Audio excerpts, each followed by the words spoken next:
conversation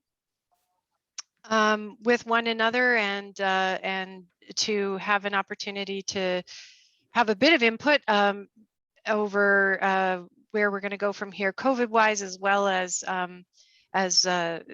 a bit of conversation about these town halls and what you would find helpful as we plan for the upcoming ones. But just to bring us into this space and begin our time together, grounded in our mutual faith, I'm going to ask our President Blair Odney to start our time.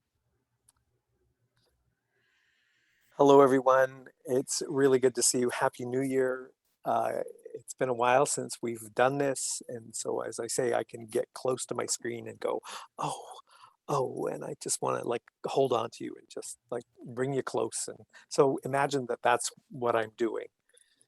I want to begin by acknowledging that I work and live on the traditional and unceded lands of the Coast Salish people and the Kakite First Nation in New Westminster. And if you want to take a minute to just put in the chat the lands that you are on. We do this to acknowledge that we take seriously the calls to action in the Truth and Reconciliation Commission. We're trying to be church. I heard this morning. We're actually trying to be a church that does this differently, even as we confess our failings. So please acknowledge the land you're on. I often say our story held by an even more ancient sacred story and generous hospitality, and I'm grateful for that. I'm attracted to this week's lectionary passage from 1 Corinthians. I'm a fan of Paul. Now that might drive people crazy, but Paul is just being human, and Paul has one agenda as he writes and moves, and that is to figure out what God is doing in the death and resurrection of Christ. What did God do? What is God continuing to do in the death and resurrection of Christ? It's his lifelong question. It motivates him as he travels around Asia Minor. It comes out of everything. It's poured into everything that he writes. And this week's passage is no different. I'm not going to read the whole passage, but I'm wanting us to reflect on every single one of the boxes that you see on your screen being part of what Paul is talking about in our context. For just as the body is one and has many members, and all the members of the body, though many, are one, so it is with Christ. For in the Spirit, we were all baptized into one body. Jews and Greeks, slaves are free. And we here might add a whole list of binary options, wouldn't we? And we were all made to drink of one Spirit. Indeed, the body does not consist of one member, but of many. And so now you are the body of Christ, and individually members of it. And God has appointed in the church first apostles, second prophets, third teachers, then deeds of power, then gifts of healing, forms of assistance, forms of leadership, various kinds of tongues. Are all apostles?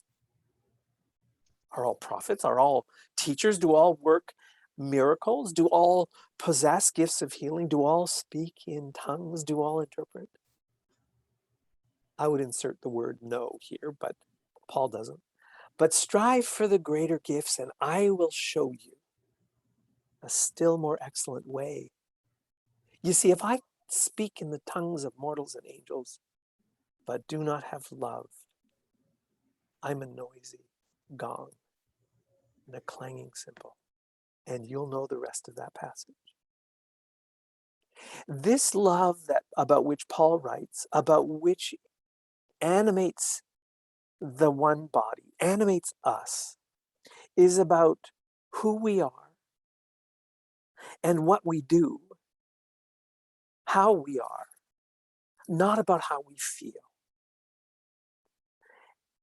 And each of us, wherever we find ourselves, is called to be that love in the world.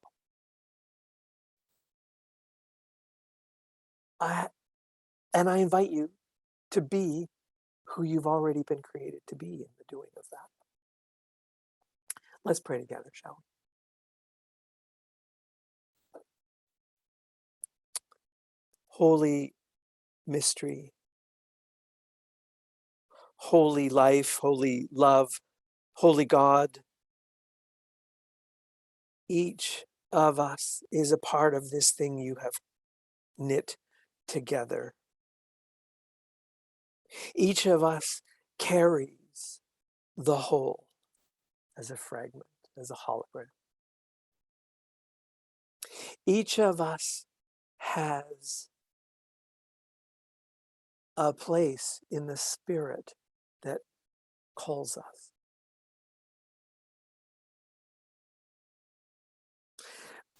And so may we be love with each other first, that we might be love in the places that need it the most. Oh God, empower our time, enliven our hearts, unite us in one body, that we might be this now and in all the days ahead. Amen. Amen.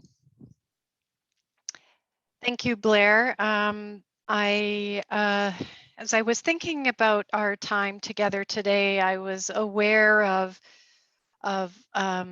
all that you as individuals, leaders, and communities of faith have been dealing with over the last 2 years, and reflecting on what it must have felt like on as we were preparing for Christmas Eve to have to pivot again at the last minute, and to the point where people even are tired of hearing the word pivot, much less doing it.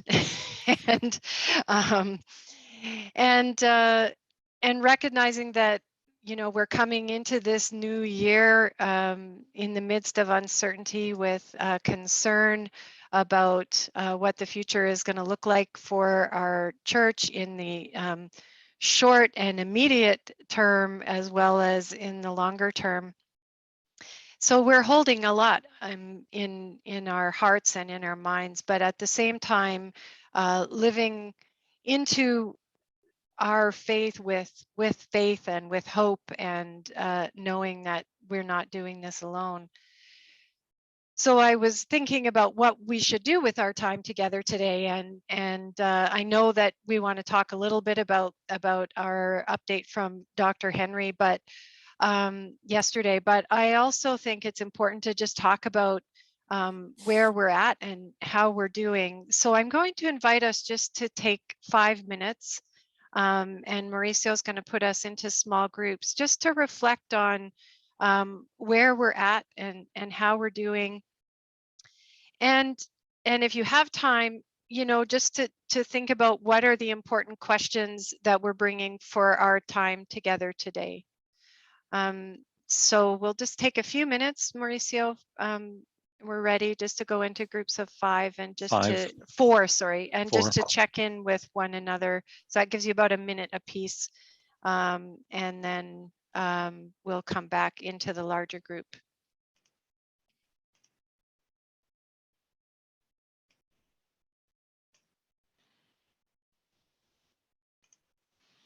And 10 minutes, correct?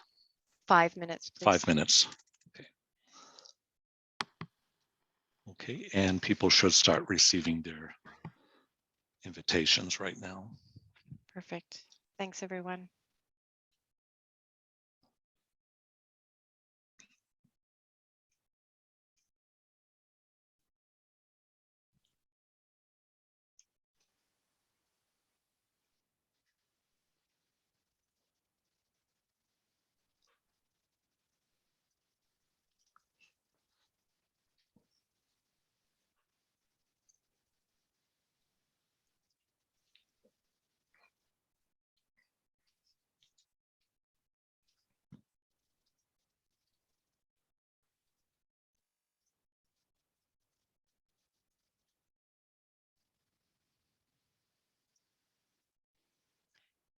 Welcome back, everyone. Some of you came back right away. There's a number that are using up their full minute in the final section, so we'll give them a chance to finish up their conversations.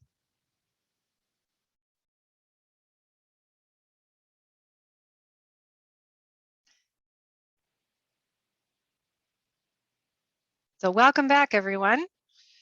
It's funny that some people love small groups and other people leave as soon as they hear the word small group. So hopefully that was good for many of you, and probably too short for some, and too long for others. But I wonder if there's anything that you shared in that time that you want to share with the larger group. No, you don't need to report back, but just if there's some dominant themes or things that you feel benefit the wider group. You can either raise your hand or just unmute yourself or comment in the chat.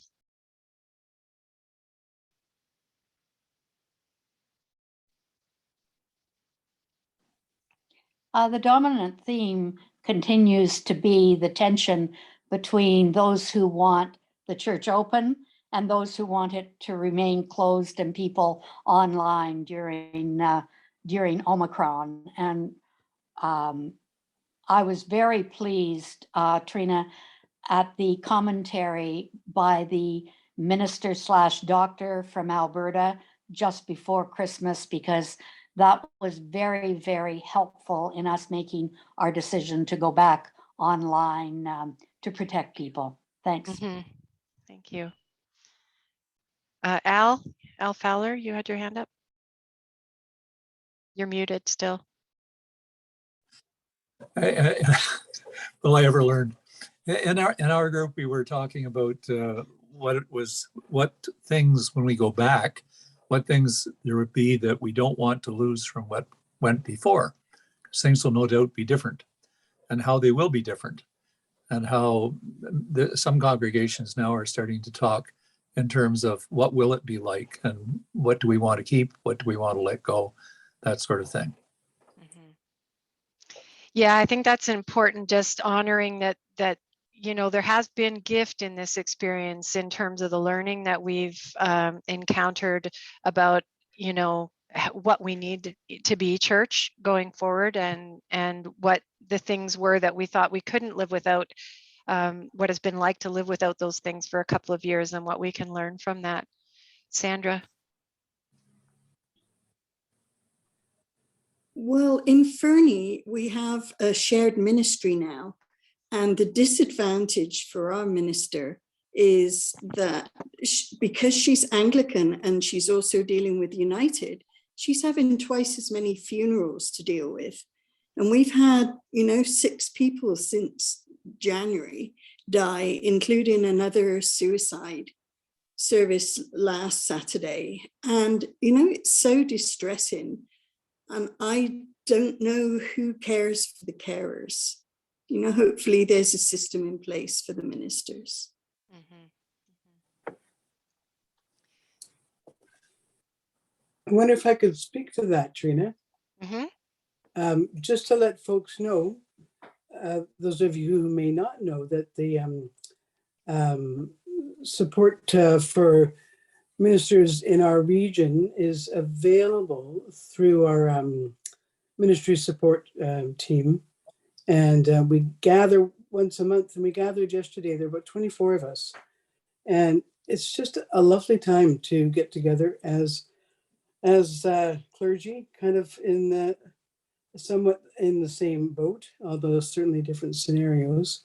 But just a little plug for that connection, because for a while we had 5 to 7 people. Yesterday we had a good crew, and everybody really seemed to need to be there.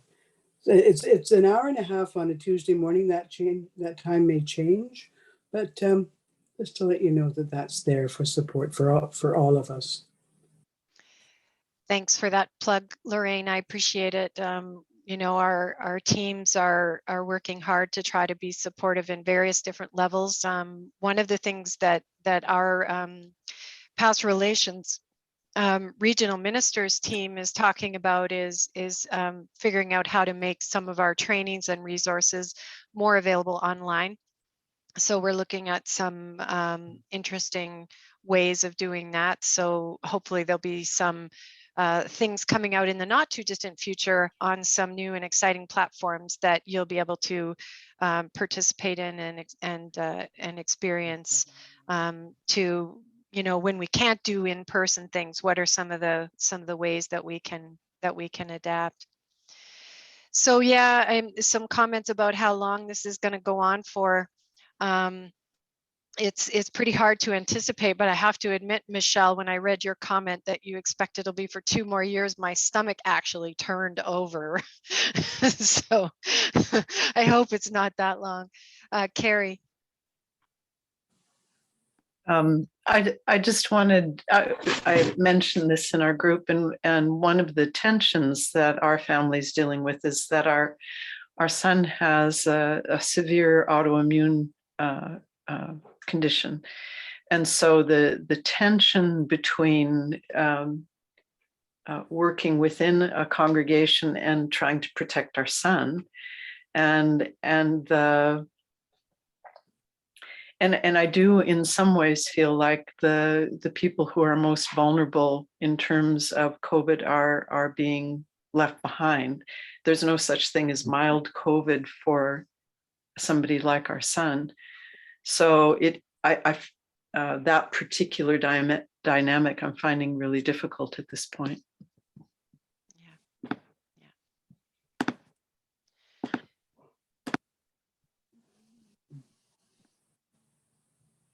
Heidi. One of the themes in our conversation was just fatigue. We're tired. And one thing that we didn't talk about, but I suspect that many congregations are thinking about, is how long we're going to be able to pay staff salaries. Our congregation managed to get through last year really well, thanks to all of those lovely government grants, which don't exist in the coming year. So, and I don't know whether the government's even thinking about reinstating any grants for nonprofits. Haven't heard any rumble about that. So I'm sure that there are congregations wondering about how they're going to pay their staff. And I'm sure that there are staff wondering how long they can stay at the congregation they're at, because they may not be able to pay them. So that's going to be a real source of stress for many, I think, in the coming year, and probably is now. Thanks for raising that, Heidi. I mean, there is talk about it, and there are some things that are being rolled out in Ontario now for, you know, supports and stuff. So I expect it'll come our way as well. So I think just keep your eye on those things, and as we hear about them, we'll try and let you know. I think those things are very much on the radar of the government. Whether it'll net out in actual financial assistance is another question. But it's definitely in conversation. Your earlier point about the theme of fatigue, I'm hearing that a lot. And so my question is, like, do you have ideas about what we could do as a region, or what we could do as colleagues to help with that?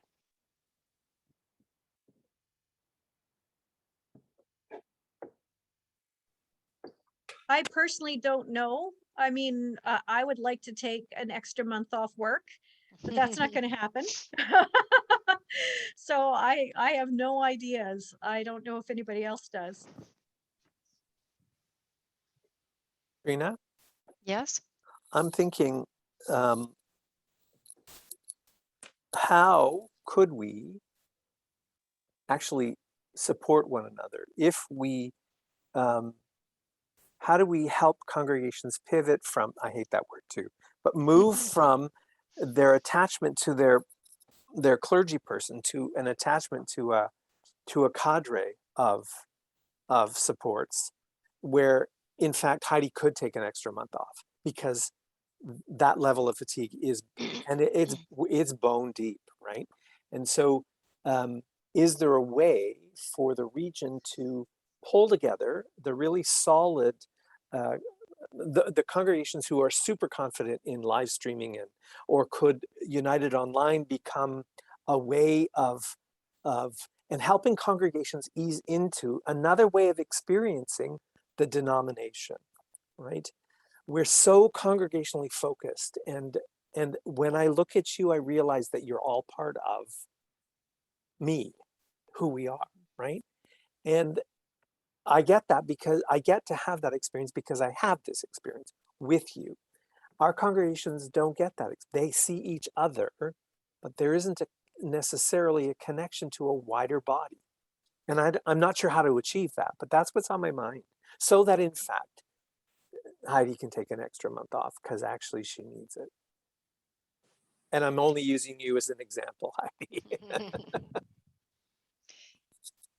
Yeah, I think, Right? you know, the executive and myself are really wanting to listen to the ways that we can support you, because our primary focus as governance and leaders in the region is to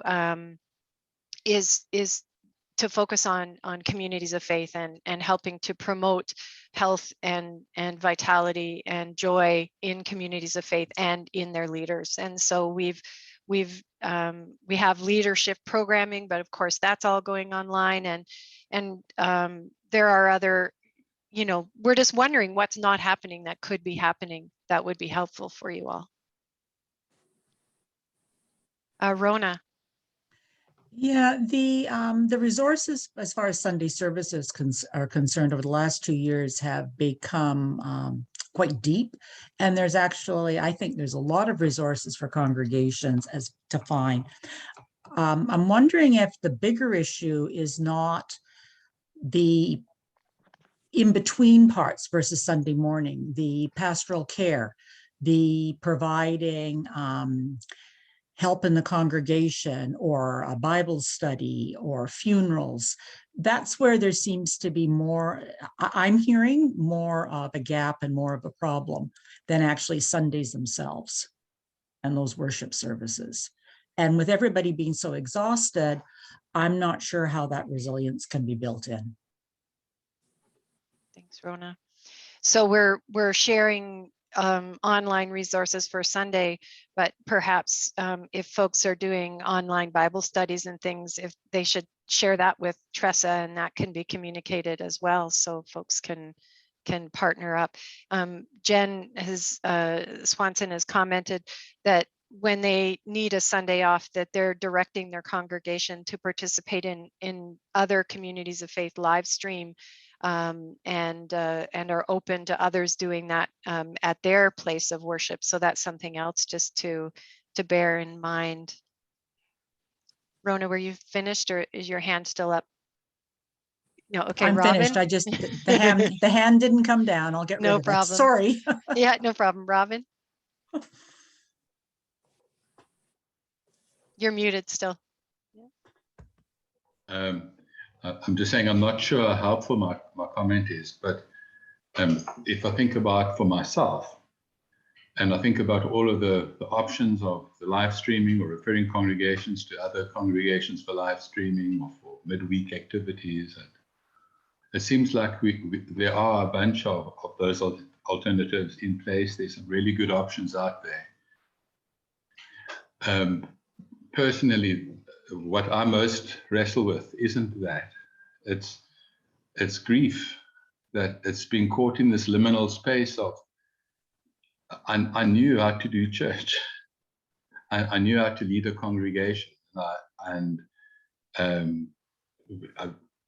it was what I was called for, what I've been trained for, what I understood, and looking ahead, I have no doubt that Christ builds Christ's church. You know, God's not done. There's the work, and there's things we'll work out how to and what to, and there'll be new clothing and new hybrid models. There'll be all sorts of things. But at the moment, we seem to be caught in this place of, we've got no freaking idea of what this new place is going to be, and everything being so fluid and changing. And then we don't meet, and then we meet, but only kind of, and then we when we meet, we don't actually meet. We talk to cameras and to speakers, and you know, and then we gather again and we start building a bit of traction and things start happening, and are we going back to something that's a bit more familiar or not? And we can't speed that process. I understand that. We have to go with the process. But I think there has to be room for grieving, and there has to be room for an embracing of this as a liminal space. We are changing. It's different, and we don't see the way forward. Thomas Merton's prayer. We don't know where this is heading. And that's hard. And I think it's allowed to be hard, you know. A month in Hawaii resting on the beach would be wonderful, but then I'll come back to this congregation and I'll be stuck in the liminal space, you know. So speaking personally, I'm not sure what help I need from my colleagues, and I'm not sure what to offer to my colleagues other than some sensitivity and just listening to people groan, and a yearning for that same sensitivity from others if I want to stick made up and grow. You know, so I think that's all. Thank you, Robin. That's really helpful. And I think many of us share that uncertainty about what to do to make it better. Michelle. Thanks. Yeah, I really resonate with what Robin is saying around the grief. And I think Jim also picked up that there's a sense of guilt as well. That like I can't do ministry the way that I feel called to and the way that I've been trained to. And part of me actually doesn't want to. So that's really tiring to kind of force myself go through these motions to do the things that don't give me life when I don't also have the balance of the things that do kind of feed me. I feel like we're really running into some existential questions. Like what is the church actually for? And who are we for? And what are we supposed to do? And I've really been, part of me trying to think, you know, this might be a 4 or 5 year long process, is for me having to reshape my sense of what my call is right now. Because my call can't just be hang in there until things go back to normal, because I don't even know what that would mean. So what is the call? What does it mean to be in ministry in this time that could be tomorrow, or over in 5 or 10 years? But we have to live like we are living in exile. We have to settle down and plant our gardens and figure out what the hell this means. And it's hard, so hard. And like you say, Robin, yeah, I'm exhausted every day, but I could go away for a month and come back and it would just all still be here, right? Like I'd have to work hard, twice as hard to get it all set up before I went. I'd have to work twice as hard when I came back, and I wouldn't be rested because it's just this heaviness anyway, that's my totally unhelpful rant about where I'm at. You know, I don't think it's an unhelpful rant. I mean, I think what you and Robin are articulating is what many of us are feeling and experiencing, and I mean, certainly I'm resonating with it as well. So I appreciate your honesty. Sheila. Thank you. Just from a little different tact, that as we do hang in for more time, my concern is for people whose entire technological suite is a landline, and that for them going back to Zoom isn't like, oh, I hate sitting in front of my computer. It's I don't have a computer. And for my congregation, which is in an age group and sort of a situation, demographic where that's not unusual. So the equipping, if that's such a word, as they've lost, you know, computers that are 200 years old we're not sure anymore who's even still clicking on the email that we knew we had the right email address, but as people, so trying to do a technological audit during using landlines and just a lot of folks. So the number one thing in our new safety plan that our board's looking at right now is isolation and loneliness. Then we go into the other things. So I just really have a heart for, I mean, we're not one of those groups. Look at, we're all talking to each other on Zoom, but there are so many people who just either can't do it or just disconnected from it. So, thanks, Treena. Jim? Can you hear me? Because I couldn't get through on my computer. I'm on my cell. Yes, we hear you. Yeah, boy, I sure hear people's pain. And the way that I kind of understand this is through my first responder and military work.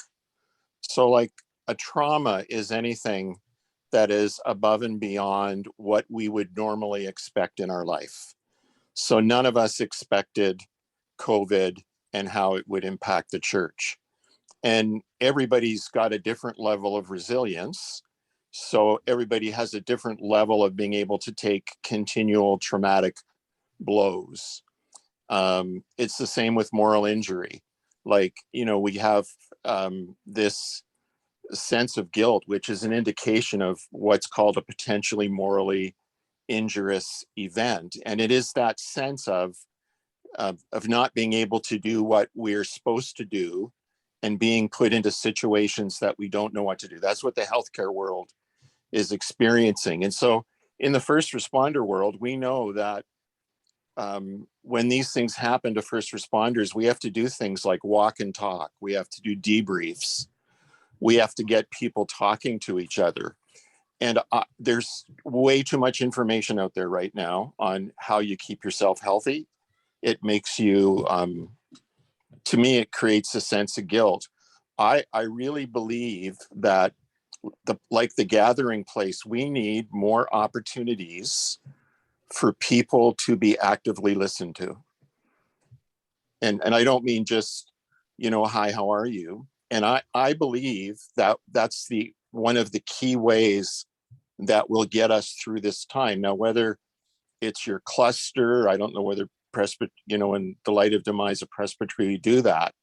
But without that ability to have people listen to what our trauma is, that trauma becomes more embedded in your soul and eventually it begins to cripple you.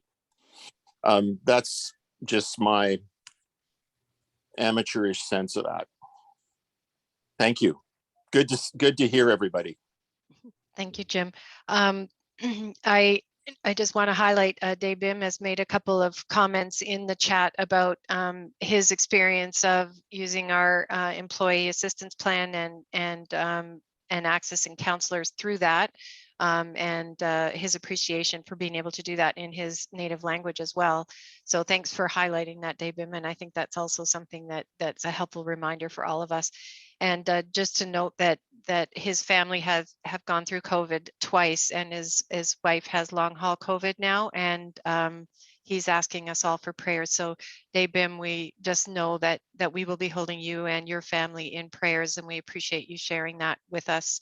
It's hard to imagine having COVID twice and a serious case of it, and the implications of that just are scary. So thank you for sharing that with us, Dave Bim.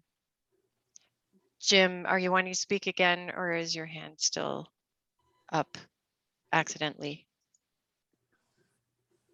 I'll assume that that's accidentally.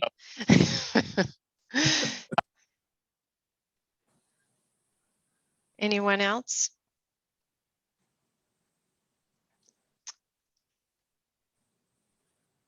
So we did get some updates yesterday from our public health officer, which basically is asking us to hold the course. No real changes in what's happening until the 16th of February. 3 times they've been, really.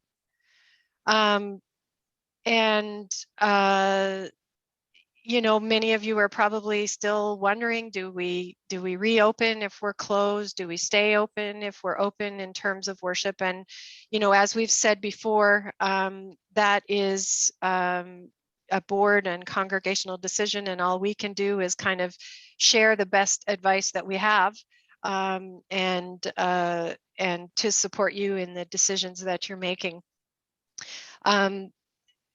The doctor in Alberta who provided some guidance before Christmas, I reached out to him as I was preparing for our time together and asked him what his thoughts were. And I think I caught him in a really bad moment because he was quite discouraged. And he does encourage us to continue to not gather in person, and to hold the course.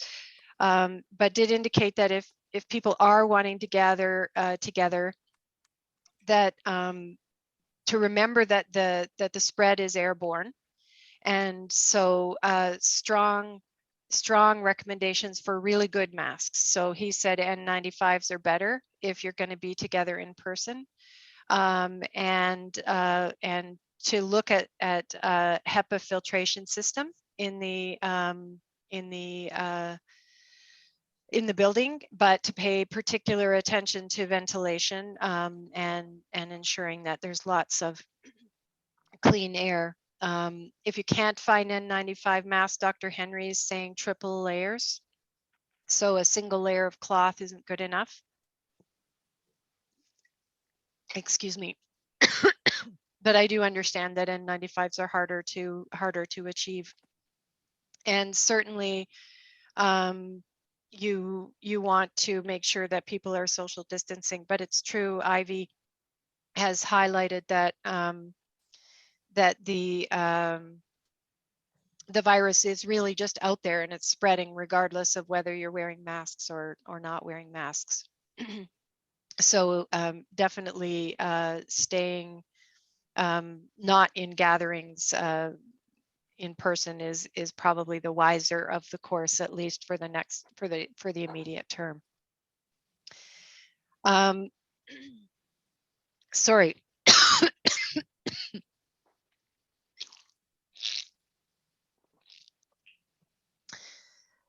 Are there questions or comments about the updates that were provided by Dr. Henry and that advice?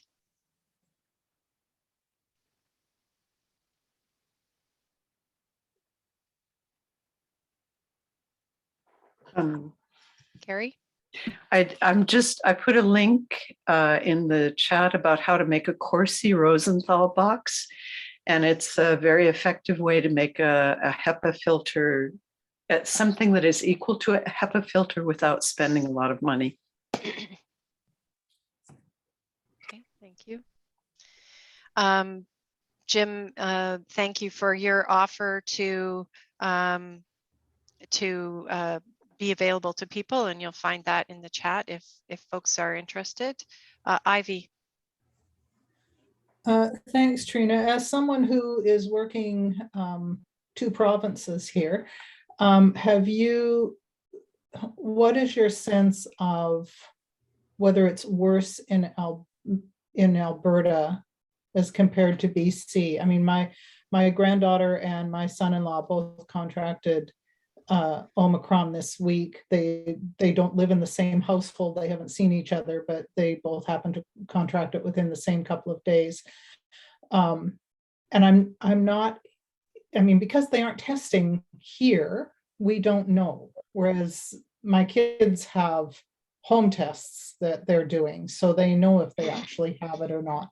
Do you have any kind of a sense of where the 2 provinces are at, if it's similar or if it's more extreme in Alberta or more extreme here? Or I think it's fairly similar, actually, although neither province's numbers are accurate. So because even though in Alberta they have better access to the rapid tests, there's no means to report them. So the numbers that we're hearing are really no longer relevant. So we have to shift our focus to start thinking about hospitalization numbers and test positivity rates as the indicators of where things are at and where things are going.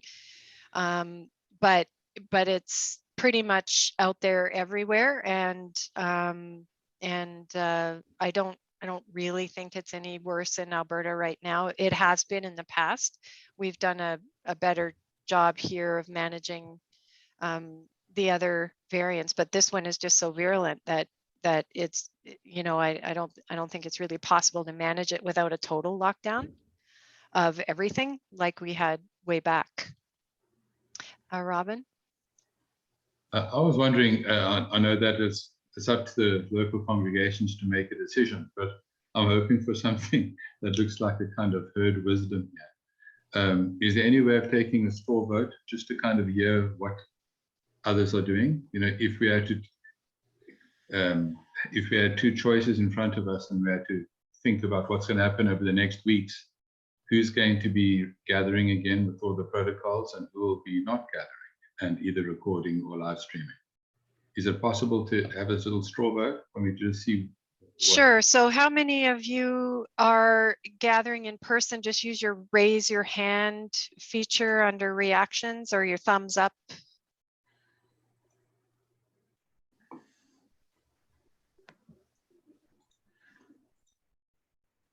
So I'm not seeing too many people gathering in person, but there are a few. Well, Michael? Well, Mount Lehman is doing a hybrid. Okay. And I don't think a hybrid was one of the choices, so. No, I would say that's in person. Okay, Eleanor had her hand up. Eleanor Wilson, you had your hand up earlier. Yes, I was just going to say to the previous comment that in BC, we are considering any kind of a symptom coronavirus, period. You don't need a test. You don't need a rapid test. You don't need a PCR test. You have any of the symptoms, you just consider yourself positive and you go into a COVID protocol. And I still think BC is doing slightly better than Alberta because our vaccination rate is higher than in Alberta. And that's our true. Hospitalization rate is consistently lower. That's not a, yeah, they're better, they're worse, but it's just the facts. I think BC is one of the very few provinces that's managed so far to keep schools open, for example. And, you know, the minute you get a sniffle, you stay home and you consider you have COVID. Yeah, for sure. Our vaccination rates are better than Alberta, and our hospitalization rates are lower. That's true. Both of those things are true. Nancy, did you want to speak?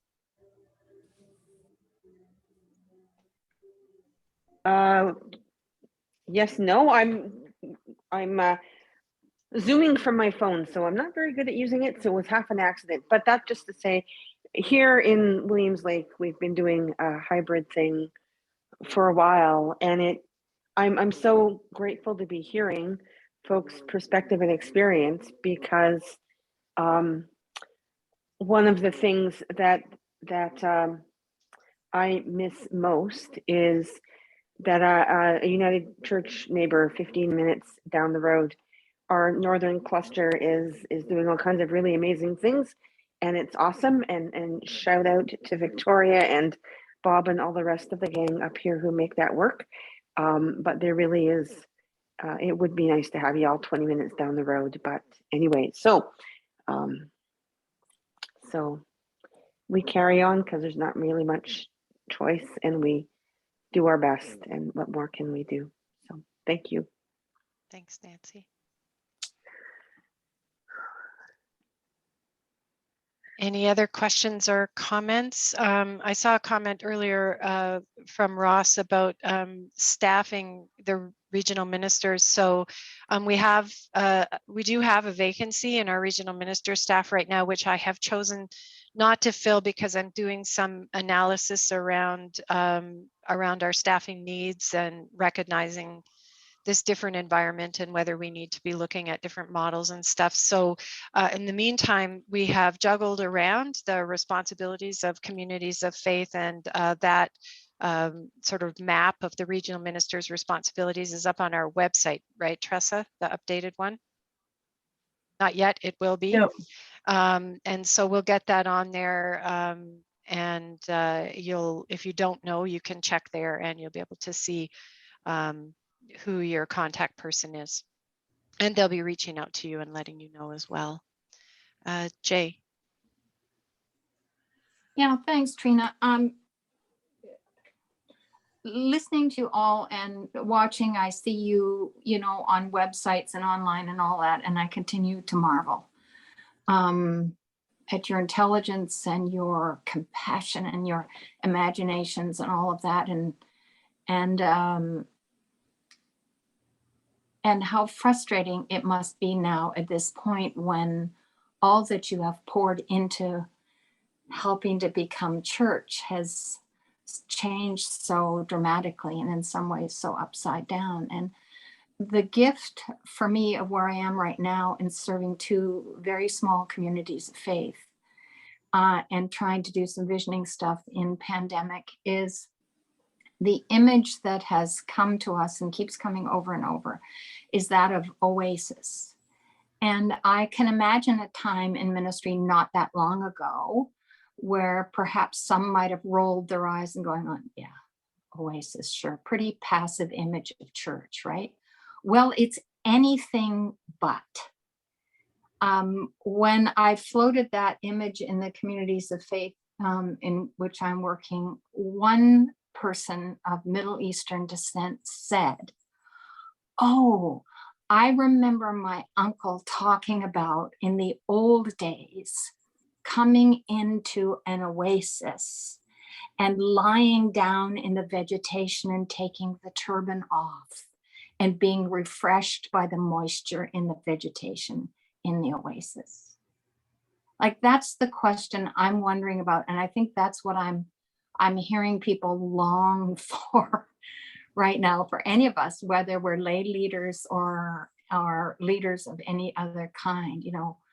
How do we allow for that moment where we can lie down and let the vegetation refresh us? Okay, I get it. No image is perfect, so no need to come back at me about the planet and all that stuff. Not helpful.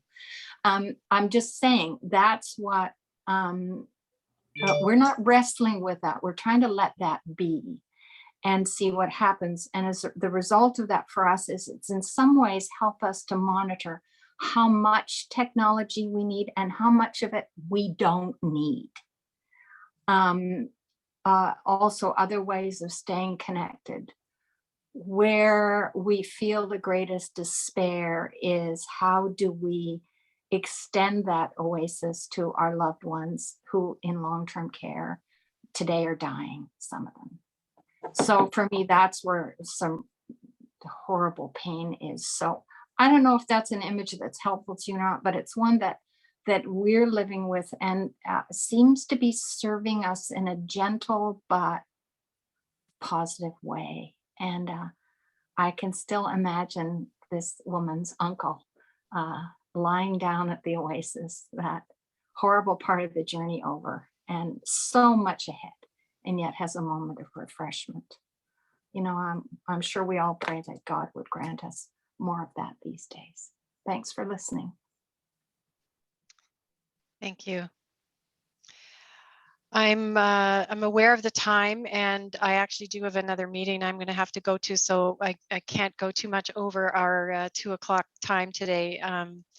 But I did want to just ask one thing quickly, which is I've heard lots of appreciation for our coming together in this way in the town halls, and I just wonder if you have some thoughts or suggestions about what you would like to see us doing more of or less of in these town halls. So either if you could fire me an email, or if you have a thought you want to vocalize quickly, or if you want to put some things in the chat, that would be really helpful to me as Blair and I think about what we're doing in these times together.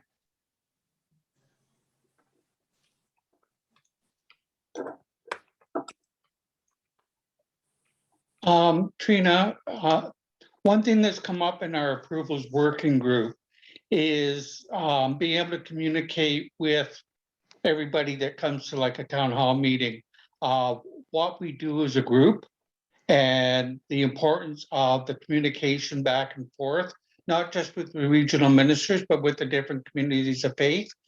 And one recommendation that we come up with was a town hall meeting to deal with the different committees that the region has and their responsibilities and things like that, so that not always can you find stuff easy on a website.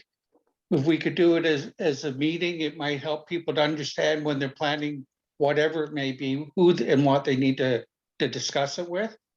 So that came through our group anyways. Thank you.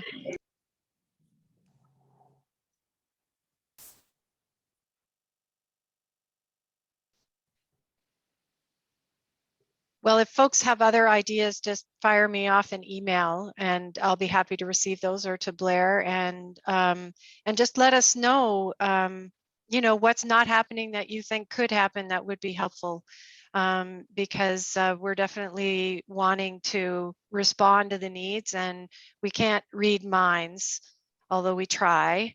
But it is helpful to hear from you what some of those needs are, so that we can try to be creative about how we engage with that.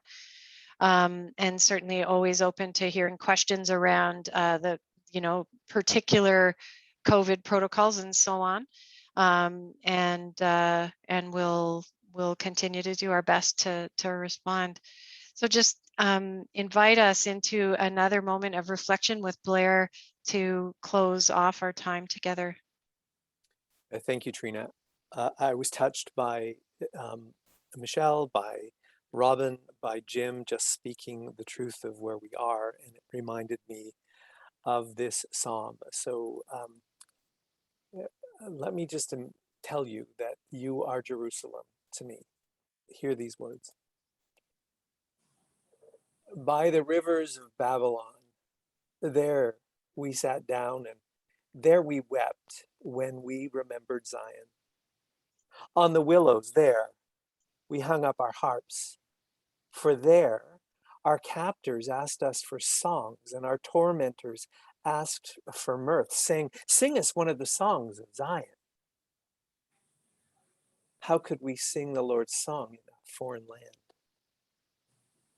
If I forget you, O Jerusalem, let my hand wither.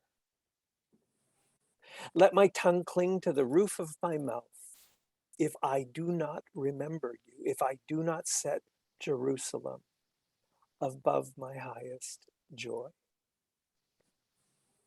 Blessings, friends.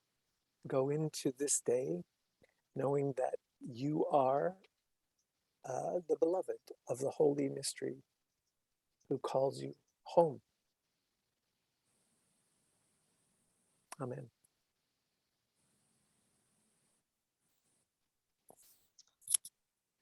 Well, it was just a real pleasure to see everyone here today and to have this conversation. It's really good just to be part of this community and to have the opportunity to serve this region and to be here with you all. So thank you, and blessings to you, and we'll see you again in a couple of weeks.